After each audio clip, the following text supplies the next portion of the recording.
Hi, Adam Mosseri. Hi. Thank you so much for taking the time. Welcome to the channel. Thank you for having me. Excited to be here. We've got loads of topics to see together. You're 42 years old. You're the head of one of the biggest social networks in the world. Yeah. It's, of course, Instagram.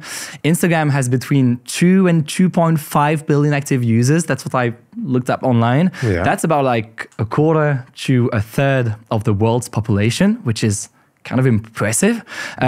I'm, of course, one of them as a content creator, as a journalist, but also as just someone spending some time online. And so today I have lots of questions for you. We'll talk about your job, talk about Meta, talk about content creation, also talk some sensitive topics which I feel are important about misinformation, online harassment, mental health, AI, all those topics, and see how you view those questions as a head of Instagram to see and try and understand what happens behind Instagram. So thank you so much again for It's a lot to cover. I'm excited. Yeah. We'll try and cover. I hope it'll be good. I'm sure it'll be interesting. So to start with, you've worked at Facebook and Meta for almost 20 years, quite a few years now. Yeah, I started 17 years old. Yeah, it's 2008. I started as a designer, just an entry-level product designer. I was 25 years old. Okay. And then you did so many things at Meta. And since 2018, you've been the head of Instagram. What does that mean? What exactly do you do and what don't you do as a head of Instagram?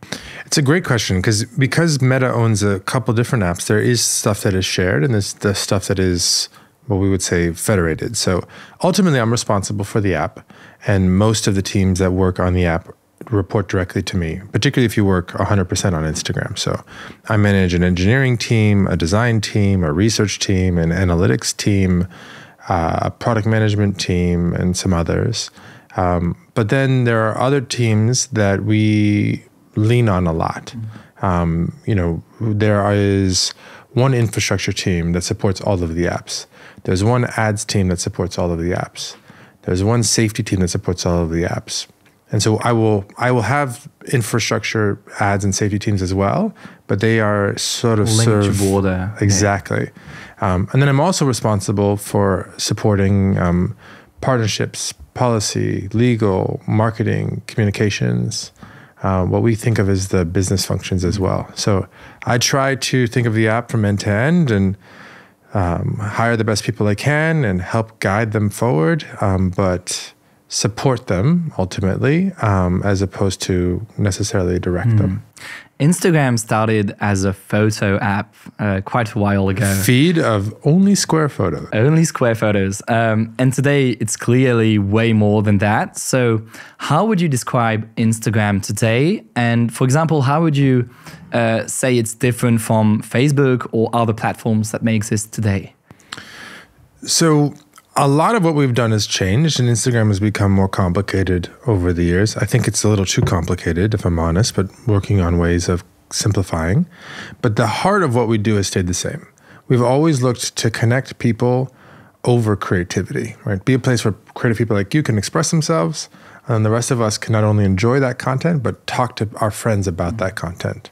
How we do that has changed. We've added DMs or messages, we've added stories, we've added reels, notes over time, but the core needs that those products or those features are meeting stay the same. And I think that'll continue to be the case, where I think the product will change in the next 5 or 10 years, but those needs I think will stay the same.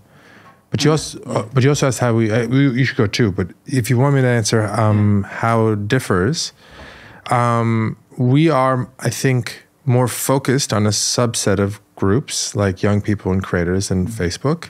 And we have, I think, a broader range of tools to hopefully enable more flexibility to creatives than things like YouTube or TikTok, which are more specialized just on video. And so I was asking myself, how you define a social network like Instagram. Would you say today it's the format, but at the same time you see that, of course, formats are changing, evolving very fast.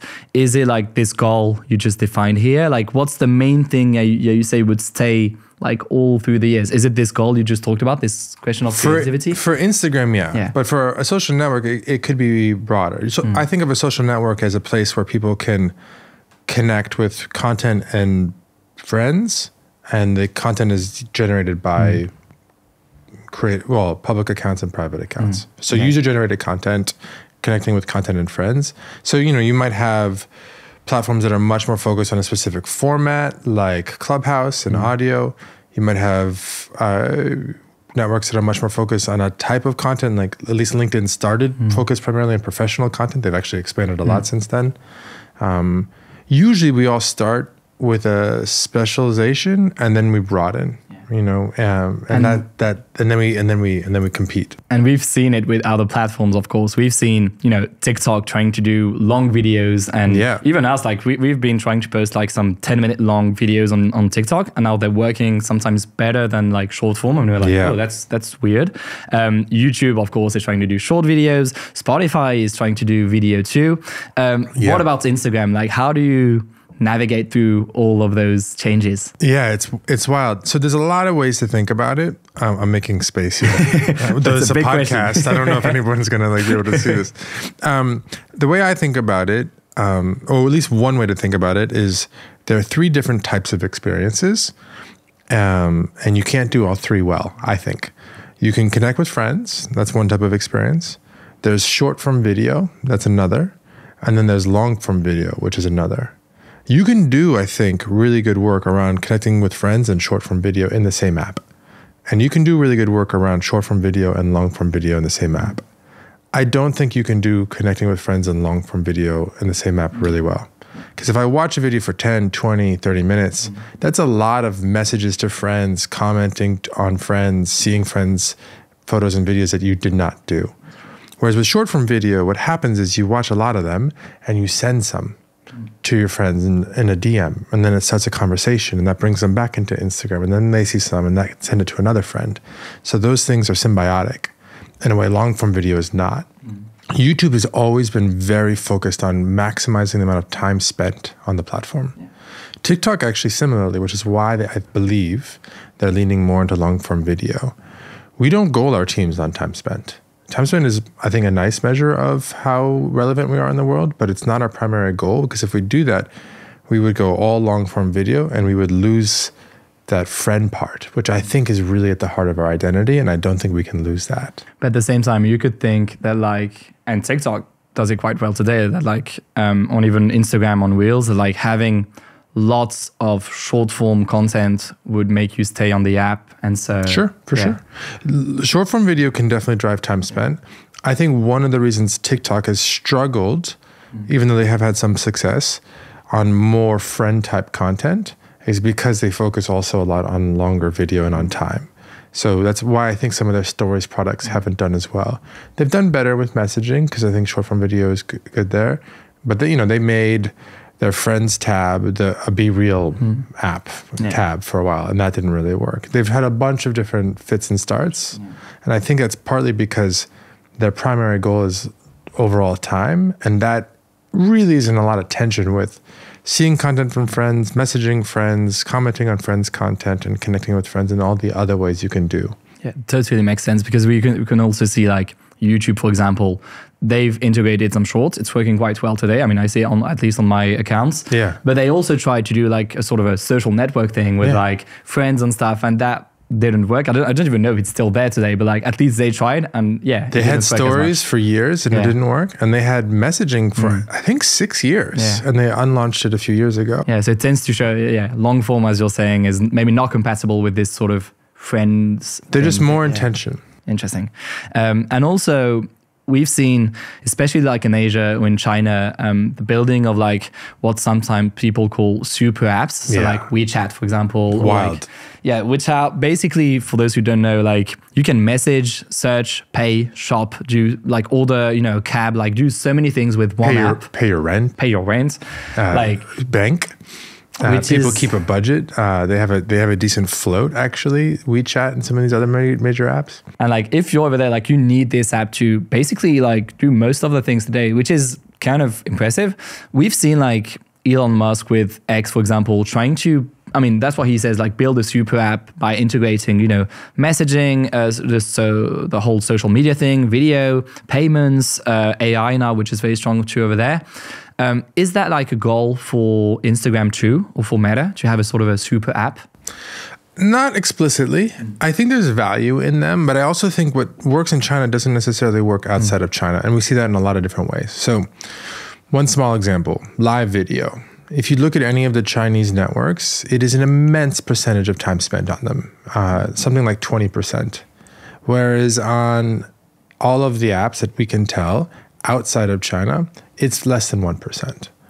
There's just something different going on in China. I think it has to do probably with how the media works, around censorship, around freedom of speech, and that you can't get some of that type of content on TV the way you can on some of the super apps, the way you can in France and Europe and the US and a lot of the rest of Asia. And so there's just some big differences. And even when you look at countries that are obviously different, I want to be sensitive here, but culturally proximate in a lot of consumer behaviors to China, like Indonesia, you just see these huge differences. So now look, I think Elon is taking X in a new direction. I think it's interesting. We'll see if he's successful or not.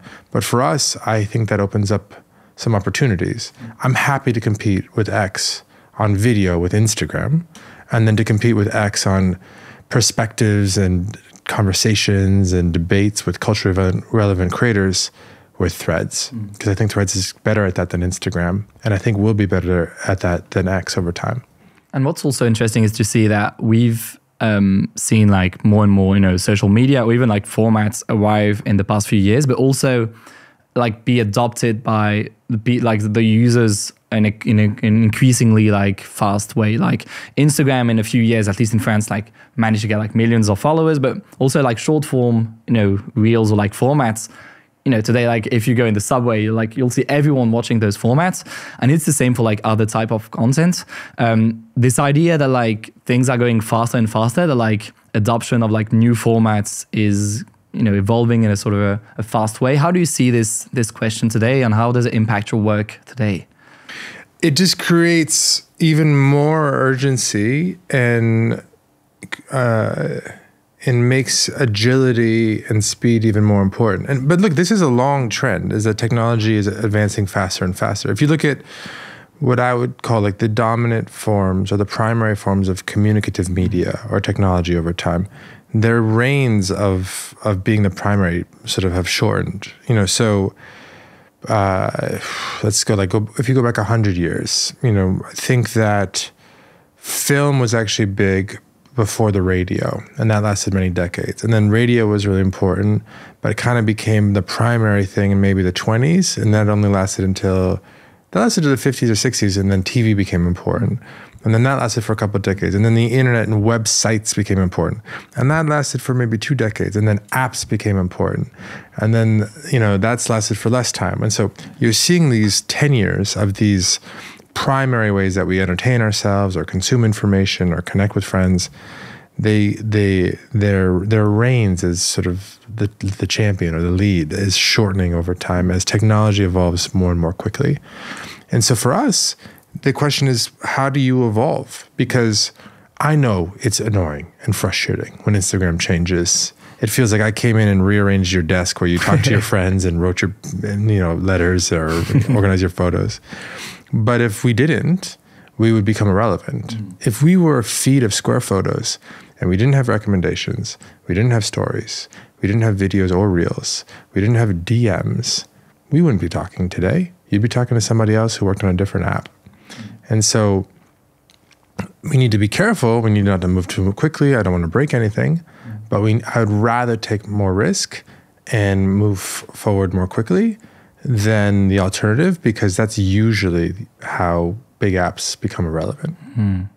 So interesting. Yeah. So it means trying out new stuff very often and seeing what works. And it means trying out new things. It means being willing to adopt and copy competitors when they show that they can meet that same need better. Don't copy everything, only things that are aligned with your reason to be. It also means planning.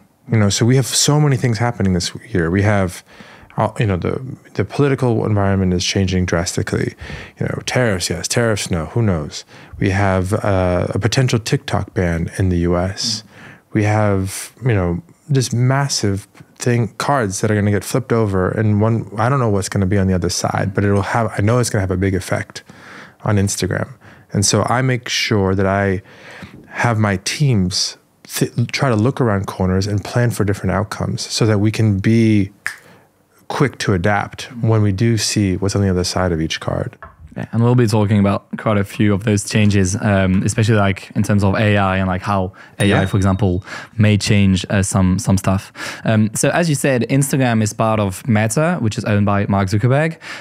A few months ago, he made a big shift in his messaging. He said, that was an interview in a quote, the masculine energy I think is good, and obviously society has plenty of that.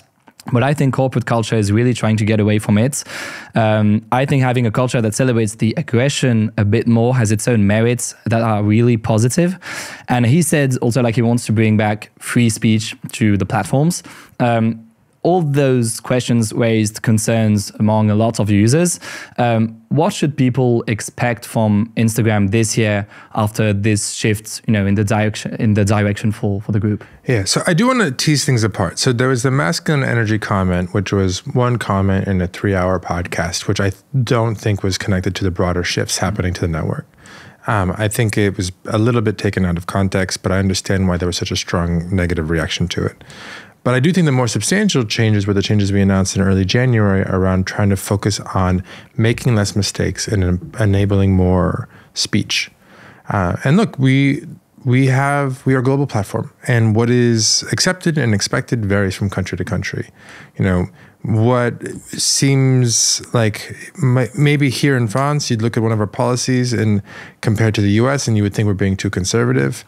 But if you were in Iran, you'd probably think we're being wildly too liberal. Yeah, the definition of free speech depends if you're in the US or if you're in France. There's not at all the same way of seeing it. Yeah. And also even just the idea of the value of free speech. Free speech is a core tenet of our identity as Americans. It's the first amendment in the Constitution. So it's whereas you talk about the right to free expression in Europe, it does not resonate in the same way at all.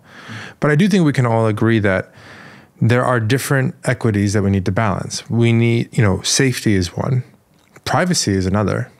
Those things can be in tension. And speech is another, and those things can be in tension. Nobody here in Europe likes it when we take their content down if they don't think it really does violate our community guidelines. And so we're always trying to balance those equities. The changes in January weren't related to masculine energy. They were related more to how we try and balance those equities. So the big thing that was the theme across all of them was we want to make less mistakes. There are billions of things uploaded to the platforms a day. Millions of things reported, if not more. If we make a mistake on 1% or 10%, that means even just 1% actually, that means that there's hundreds of thousands and millions and tens of millions over time of content that we take down that we should not have. And I just think we were making too many mistakes. And so we've tried to make some changes to the policies, yes, but to how we enforce the policies, how much we rely on reports versus algorithms, and things like that, to try and minimize the number of mistakes. And be public about it, because every 3 months we post a report of all the content takedowns we have, how many are there, how many were proactive, how many were reactive, how does that trended over time, and what we're going to add now is, and how many mistakes did we make? Because that is another key part of the equation.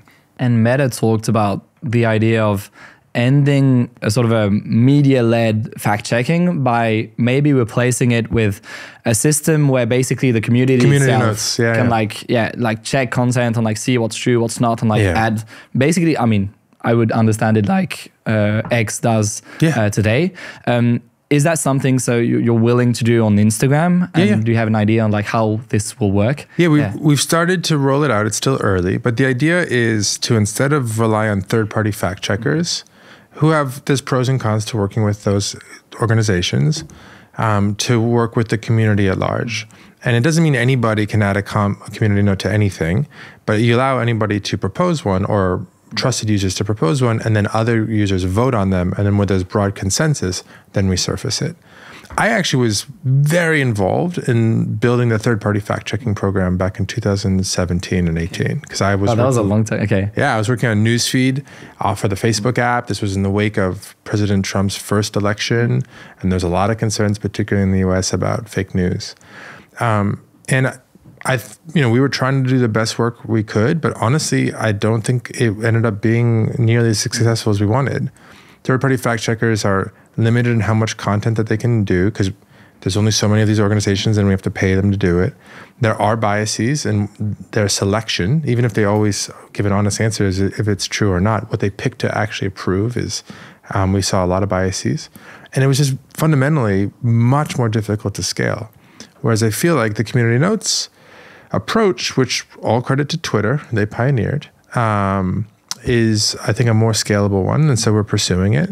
No, time will tell if we can be successful or not. But the idea is not to ignore the issue. The idea is to, quite the opposite, address the issue with a more scalable solution. Because, I mean, on a personal level, that's just like how I see it. But I love the idea of like community fact checking because I feel like I prefer like this concept from like having a company or like a government saying like that's true or that's not true. So the general idea, I feel like it's something that's ideally would work very well and would be very interesting. The only concern I have, and I see it on X today, is that often you get some content that where the community notes, they tend to get on the content like way too late. Yeah, basically like a few days or a few hours after like the content has been published. And so this, you can have a fake news with like millions of views and it's only like after a while that this content is community noticed. But also, since Elon Musk took over X and reduced content moderation, the spread of false information has grown significantly. This has raised major concerns for democracy, and many organizations have the same fears about Meta if it decides to take a similar approach. It's a real concern. It's actually more of a concern with third-party fact checkers because there's less of them, and there are organizations that they just tend to be much slower than the community. But it's still an issue with community notes, right? I want to make sure I'm not pretending otherwise. If you do not move quickly, then by the time you get involved, it might not be even helpful to add the community note because all the views have already happened. Yeah, because like people will start to fact check something if it gets views. So it's often way later. And so just to understand how you see this today. So of course, we've talked about this problem of like being like reactive, like and speed. Speed regarding this.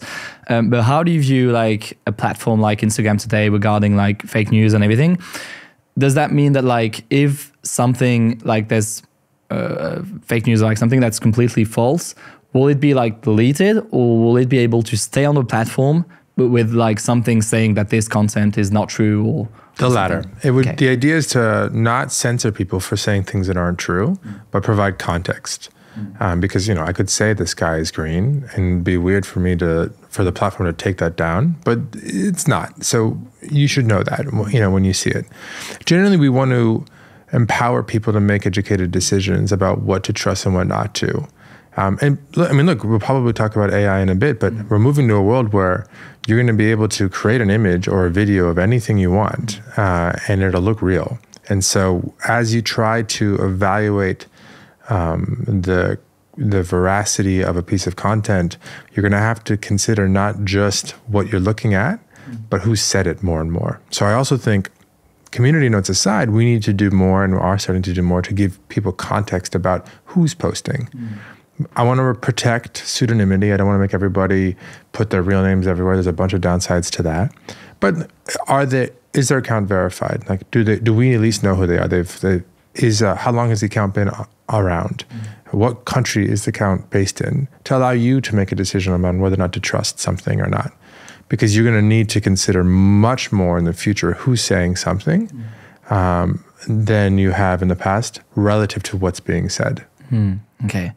Yeah, and so do you think AI, how does AI change this? It's the fact that you get more and more content that can be produced that can be fake, and sometimes it's obvious, like if it's like something you see that's fake and it's like even like it's gonna be like a humoristic thing. How do you see those contents on your platform today, and what's the biggest issue or goal for you to manage those contents? I actually think there's a lot of exciting opportunities with AI-generated content. I think that it should enable a bunch of people to be more creative. It should enable creatives to produce more and better content, because it's usually not make something from nothing. It's usually part of your workflow. So, you can, it's not even necessarily like glamorous, but you're making a reel, there's 7 clips, you can make all the color line up so it looks like they're all on the same day because you're facing the light, you're away from the light. You could add a hat that you forgot to have or a prop, that kind of thing. But there are risks too, obviously. I think a couple different things. One, we want to make sure anything that's made with AI is labeled as such. So, if you use any of our tools to make it, it's labeled, and there's an ability to add a label if it's not. And we cannot detect everything that was made with AI from everybody because that's a bit of an arms race that is impossible to win. We can do some work there, though. And then we can provide more context about who's saying it so that you can make decisions about what to trust and what not to trust. But Instagram aside, like you will be able to make a video where you could just take a photo of me, a video of you saying whatever you want, and then have it look like me in my voice, but it's you saying it, even if you said it in a different language, and then you could post it, and you could make me look as bad as you wanted. That's going to be able to happen. But is it from you? Why might you say that? Are you based in France? Did you sign up for Instagram a week ago? These are the things that are going to be important for people to evaluate whether or not they should trust that this is authentic. And I see it. I mean, I've seen it on some social media with like some people taking my voice, taking basically the format of like my videos and just changing what I'm saying to like, so sometimes it's like funny stuff. And it's like, you understand that like it's just AI generated, but sometimes people use it to like spread like fake news or like some stuff. And you're like, oh, that's scary because even myself, I see it. That's what we were saying earlier. I see this content when it has already like hundreds of thousands or millions of views. And I'm like, oh, that's too late for me to do anything because the content is just spreading anyway. So yeah. It's tough. It's tough, but it's the world we're moving into. But I would like to know if I see it, is it a verified account or not? If it's your name and it's verified, or if it's, but if it's not your name and or it's not verified, that changes things. Is it based in somewhere in Eastern Europe or in, Russia or somewhere where there's like, we know that there's more negative content that comes from, not all of it, but a lot of fake content disproportionately comes from those parts of the world. Things like that, signals of trustability. Patterns of like way of, and is there a way for Meta today to instantly understand if a content is AI generated? It's too difficult to... Not perfectly. There are ways to detect, but the technology to our conversation before is changing so quickly that we do not know for sure if everything that is created with AI or not. Because, by the way, a lot of times it's a hybrid, right? We've used Photoshop for years to like touch things up. It might not even be airbrushing. It might just be like getting rid of spots from, photographs back in the day. A lot of those tools can and do use machine learning and AI to make sure you can use the stamp tool so you can get rid of, your pimple and you take a piece from here and put it there. So just saying, is this manipulated in any way is hard. And by the way, again, we always talk about AI as if it's push a button, get a piece of content.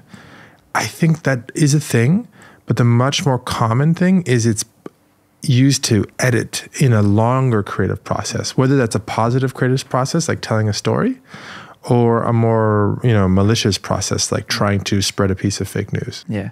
And if we take, and then we'll move on to another topic, but like if we take, the worst case scenario we could imagine for like any social network, which is a group, whether it's like a political group or anything, a group who like uses AI to produce a massive amount of content, spreading, whether it's fake news or anything, but like publishing like hundreds and hundreds of like fake news, for example. In this type of situation, what would be Instagram's role in that? What would Instagram do? So that risk predates AI, right? Because now what you have is, a content farm and what we call coordinated inauthentic behavior. So CIA is what we call it internally. And so what we're looking for there is patterns.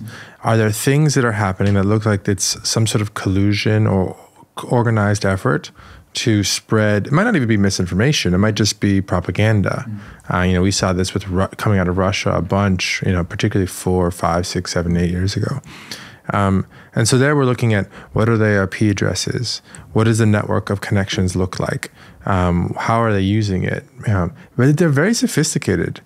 just like spammers, where they pretend to be people. They adopt those patterns. They don't post at local late night times if they're pretending to be in Texas, even if they're not. They post, a few times a week, not every second of the day. They become friends with each other. They post things that are not about the propaganda or the misinformation in addition to the actual sort of agenda content. But we're getting more sophisticated. We work with governments around the world to try to identify them. We have a whole investigations operation and set of teams.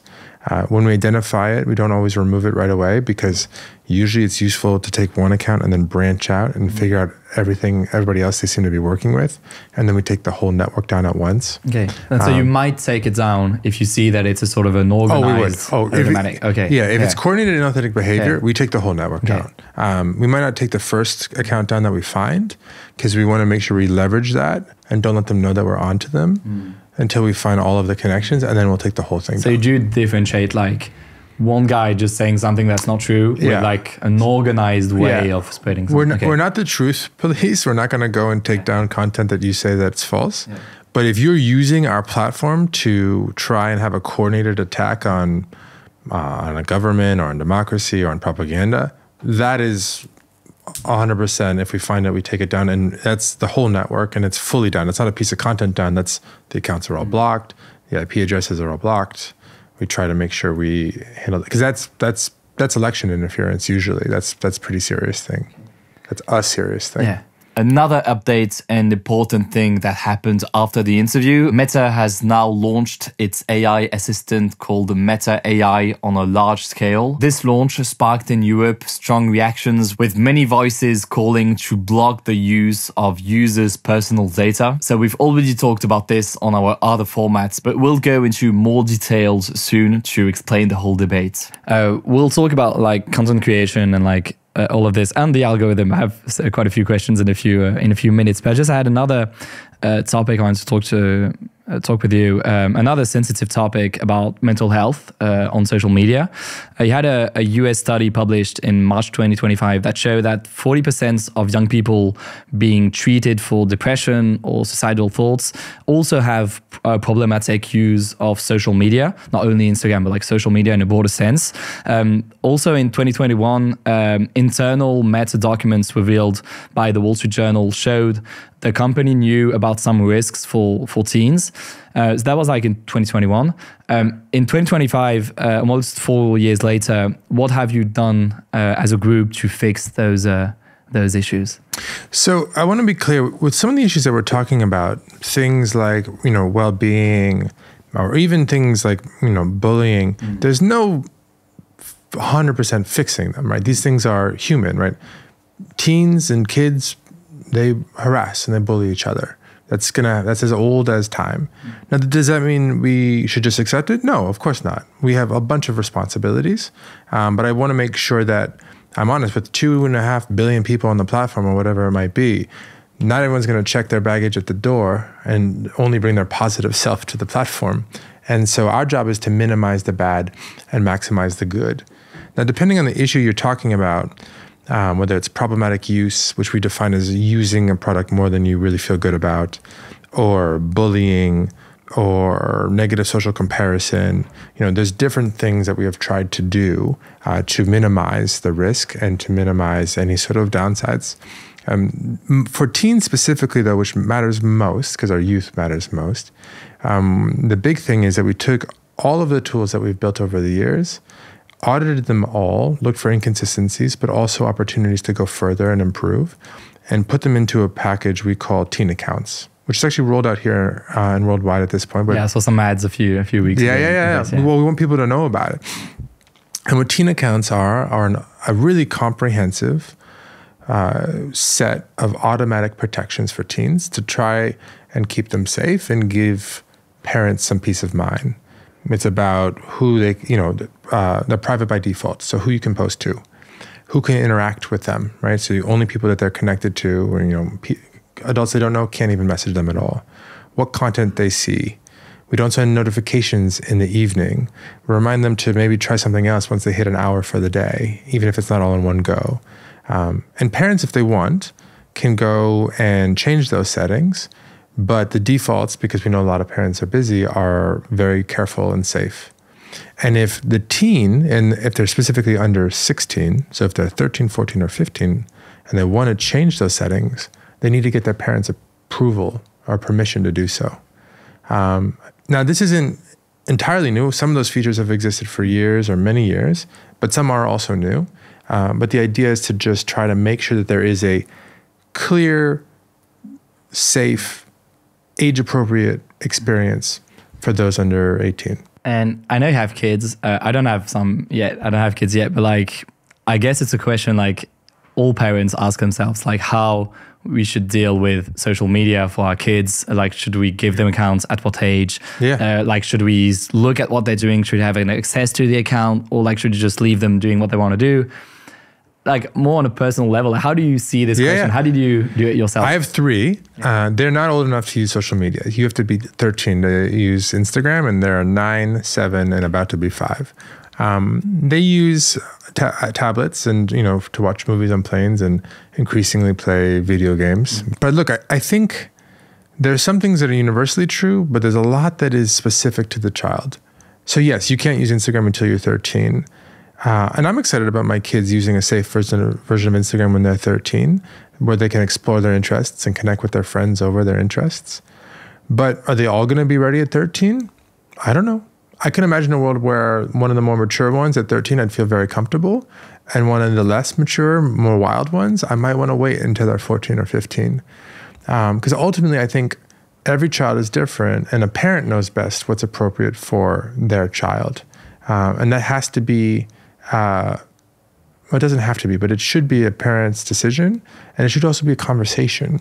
Because I actually think what matters a little bit more about whether or not you give them access to it or not is, do you give them good information so they can make good choices? And do you set clear boundaries and stick to them? And I think those are hard. So our responsibility as a platform is to make sure that things are safe, even if a parent does that. But I strongly encourage parents to consider those two things, and we try to find ways to support them in doing that by building tools for them, educational materials for them, and outreach to them, like the marketing you saw. Yeah, because especially I feel like there's a sort of a group pressure. When I was in high school, that was like a time, you had Facebook, you had Instagram, but it was not as big as today. I remember like Snapchat, for example, was a big thing, and high school, I was old enough, but like in like before that, you had some... this sort of group pressure of like, oh, you're not on Facebook, or like, oh, you should be on Facebook. And like, I can imagine like discussions with like parents who are like, they're like, no, you won't have Facebook today. And at the time, kids would be like, yeah, but everyone has it. I'm not I'm the only one not having it. That's what makes it the hardest is your kid comes and they tell you, everybody else has an iPad. Everybody else plays Minecraft. Everybody else uses Instagram. Why can't I? And one, they may not be telling you the truth. My kids lie to me all the time. But it makes it much more difficult as a parent to say no. But I think, I say this to my family, my boys all the time. They're all boys. I'm like, different family, different rules. And that's hard, I know. But I feel like it's my job as a dad. And coming back to some of those issues and questions, one thing we've heard a lot about is all the questions about like anxiety and like body image issues. Like, how do you see yourself by looking at others on social media? Yeah. Especially like among younger people, but not only. How do you see this question as a head of Instagram, and how, especially, we've talked about AI, we've talked about those things. We know that like it can help like change a face or like just make it perfect in a way. Yeah. How do you navigate through this question? And just to add some context here, back in 2021, the Wall Street Journal revealed that Meta knew through its own internal research that Instagram could harm young people's self-image and mental health. One internal study showed that 1 in 3 teenage girls who already had body image issues said that Instagram made them feel worse. If you follow the channel, you know that we covered this story several times. That one's one of the trickiest. What we're really talking about is social comparison, comparing yourself to others. And by the way, there's 2 types. There's negative social comparison and positive social comparison. If I look up to a role model and I emulate their good behavior, that is positive social comparison. But if I'm looking at an unrealistic definition of beauty and I feel bad about myself, that's a negative social comparison. And there's nothing more human than comparing yourself to other people. And so both are going to happen offline and online. But there it's very difficult for us to know when it's healthy and when it's not. I'll give you an example. I've had a number of friends who have really struggled to become pregnant. I got one friend in particular that I'm thinking of right now. Lost a number of pregnancies to miscarriages. So for her, and I talked to her about this, using Instagram, when she saw someone else post pictures of their new beautiful baby child and how excited they were and the nursery and the clothes, etc., it was incredibly triggering and upsetting for her. It was negative social comparison. Now, for you looking at that same photo, it might not be problematic. Probably wasn't problematic at all. For me, it wasn't. And for the platform, there's no way to know. So that's one of the reasons why it's particularly tricky. So we've tried to build some tools. I think the most powerful is a bit of a big tool that I don't recommend everybody use, but if you end up in a negative place, my friend ended up in this place where she had followed a bunch of baby accounts and then lost the pregnancy, and her whole explore page was all baby-related content. So she's in a really bad spot now because we think she's all into it and it's the worst thing for her. You can do a full Instagram recommendations reset. So we basically forget everything we know about your interests and we start from scratch. And so, if she used that tool, which this was years ago, so it didn't exist yet, her explore would have been as if she had just signed up for Instagram. It would have had no baby content, most likely. Now, if you or I use it right now, it's going to make your Instagram much worse. Yeah, I'm not sure what you're into, but we wouldn't know either if you did that. And so it would just be very generic, broad interests. Yeah, because I guess, the fact of being like looking at something that makes you feel not good, it has always existed. Like, reading a newspaper or like watching television, like you could have a content that'd be like, oh, that's triggering something with me, that's not good because I'm feeling this or that way. But I guess the main difference is that now with social media, you've got this algorithm thing that means that if you watch something, even if it doesn't make you feel good, you might get another one. Yeah. And so I guess that's... If you interact with it specifically. Yeah. So this is the tension between what I would call first order and second order preferences, right? So I might really like looking at these sad videos of like wounded puppies getting rescued or something like that. So I might always watch them, but it's fundamentally making me sad.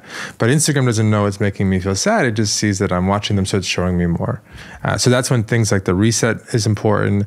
You can also say that you're not interested in things. Yeah, you've got to think like interested or not interested on each content. Yeah. And actually, hidden gem maybe is in Explore.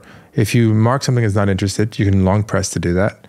Or long press and go to the ... on Android. It'll ask you if you want to do others, and you can do batch. So you can just select as many as you want in your Explore grid. Like just select like, I don't want this. I don't want any of these, right? Okay. And that will also help, particularly if you don't want to do a full reset, but you're just like, you think I'm interested in, pets, and I'm not. You can just select all the pets you see and hit no, and hopefully we can figure it out quickly. Interesting. So I feel like that also... of course, Instagram and social media have all those issues to like get on, but like what I'm also understanding is the fact that it's also a question of like awareness and like education, like for everyone to get to understand like how social media works, how your content is being pushed, and like in what ways you can sort of trigger the thing to make it change in a way or another. Yeah. And so I want to make sure that you don't have to know about all of these tools and these tricks, and that the experience for most everyone is not only safe, but positive and brings value to your life.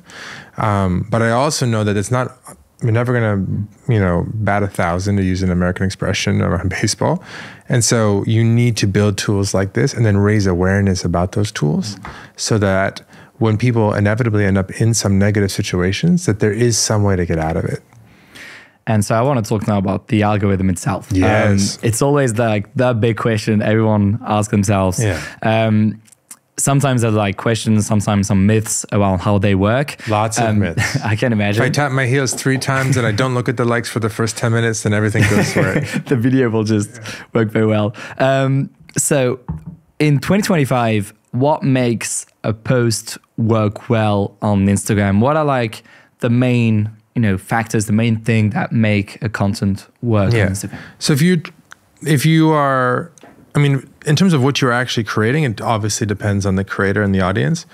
But in terms of if you want to evaluate how well your content is doing, the thing to look at that sort of gives you the best sense of if it did well is its reach.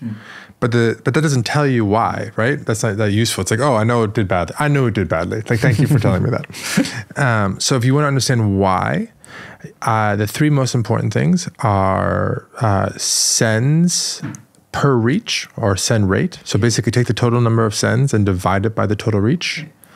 Likes per reach, same idea. And then average watch time if it's a video. And so basically it doesn't matter necessarily if it got 10, 50, or 5,000 sends. It matters more if it got 10 out of 20. 10 out of 20 is way better than 5,000 out of a million. Yeah. And that'll give you a sense for why. This was a sendable photo. This was a likable carousel. This was a video that people watched a lot. So the average watch time. Those things are there are other things that matter. Saves matter, comments matter. Do you tap on the profile? Do you follow the profile when you get there? But those three matter the most. And so those are like questions maybe not everyone asks themselves, but as a content creator or even like as a media, it's some questions you may have. Does like those things you just talked about, sends per view, also per reach, you'd say it's more important than the format itself? Because like for a while we were hearing like, oh, now Instagram is a video platform, so you have to do reels and stuff. And sometimes, and at the same time we're doing other stuff too. How do you see this question of formats? Is it, They intersect, right? So it turns out that reels tend to be more engaging because there's sound on and there's moving image. You kind of get sucked in. You're more likely to like, you're more likely to send it to a friend. So they interact. Now that's not true for all reels. I can create a really boring reel that'll underperform an amazing photo that you take. So it's not, these aren't universally true, but they are averages. On average, reels are going to get more engagement because they are more engaging. We've tried to, one, be honest about that. Two, help photos and carousels be more engaging by adding things like music. By the way, music can really help your reach because it just catches your attention, which is kind of a great thing if you're trying to get more reach. Oh, those are, it's really two things. And then you should figure out what works for you, because as a creator, the most important thing isn't what's going to get you the most reach. Reach, of course, matters, but to what end? Are you trying to build a brand? Are you trying to sell Madeleine? Are you trying to evangelize a cause? Are you trying to pull together a community? Right? Reach is a means to one of those ends or different. And then, so when you come up with your content strategy, it needs to align with that goal. It needs to also do well on Instagram, so be engaging. And you also need to be able to sustain it over time. It needs to be realistic. Because if it's not one of those things, you're going to fail. If it's not aligned with your goal, and it gets a ton of reach, but what's the point? But if it's aligned with your goal and nobody interacts with it, no one's going to see it. What's the point? And if it's something that you cannot do, you want to create 10 videos a day, post every hour of the day, and you just can't do that. I can't do that. Nobody can do that. Then you're going to burn out. And so it's hard, I know, but you need to find a creative strategy that is at the intersection of those three ideas. And by the way, what works this year might not work next year because people's interests change. So I've evolved. I've tried many different things. I did a series of podcast interviews and they just did terribly. So I stopped doing this them. One will work very well. No. I mean, I was interviewing you. You are a much better interviewer than me. No, but you're just trying stuff. Yeah. And like Instagram is a special platform because you've talked about it as a platform where you get friends and like people connecting together, but it's also a platform where you get some media, some content creators, celebrities.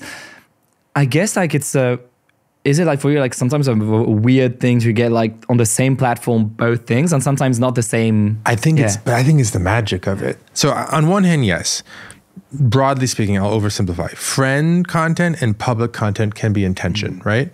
If you're watching a video about the news, you're not actually talking to a friend. But I don't think we're the best at texting friends. WhatsApp is, if I'm late, I'm going to text you on WhatsApp. I'm not going to DM you for like meeting today. And I don't think we're the best at pure, lean back information consumption. If I want to watch an hour-long video, it's Netflix is going to be even better than probably YouTube or TikTok.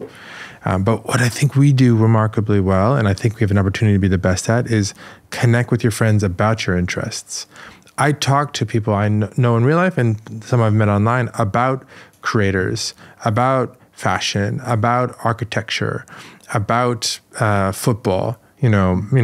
That's where it's really special. We're like, yeah, I can see the highlight from the Saka goal last night. I'm an Arsenal fan. Sorry, I know I'm here in That's Paris. good for you. You got a good few days. Yeah, well, we're playing you guys in 2 weeks. Yeah. But I'm talking about that with the other Gooners I know. That's kind of where our sweet spot is. Yeah, so it does make sense for you to get both. And I see how it would work this way. I've got one last question, which is like kind of a broad question, but how do you see, Instagram for the next few years? Do you have any plan for like a long-term sort of like 5 or 10 years? Or is it something that goes, evolves so rapidly that you're like, oh no, 2 years away from there is already kind of a long distance. 2 years is long distance for us.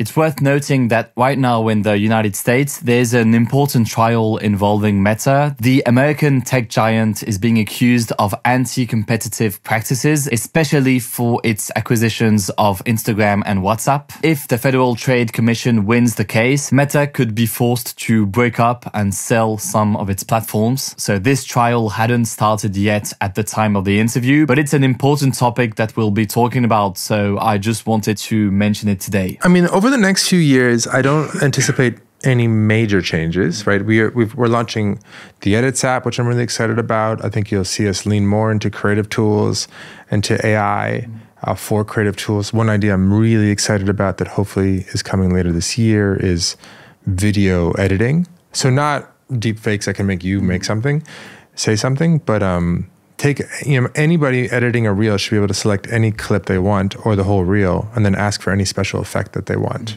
Make the lighting match or add the prop or make me wear a suit or whatever it is to be able to story tell. But longer term, 5, 10 years, I think it gets much harder to predict because for a long time now, the primary way we consume information is on these little glowing rectangles. I don't know how many centimeters is 6 inches. It's like, 14, 15. And I think that will change. I don't think phones are going away.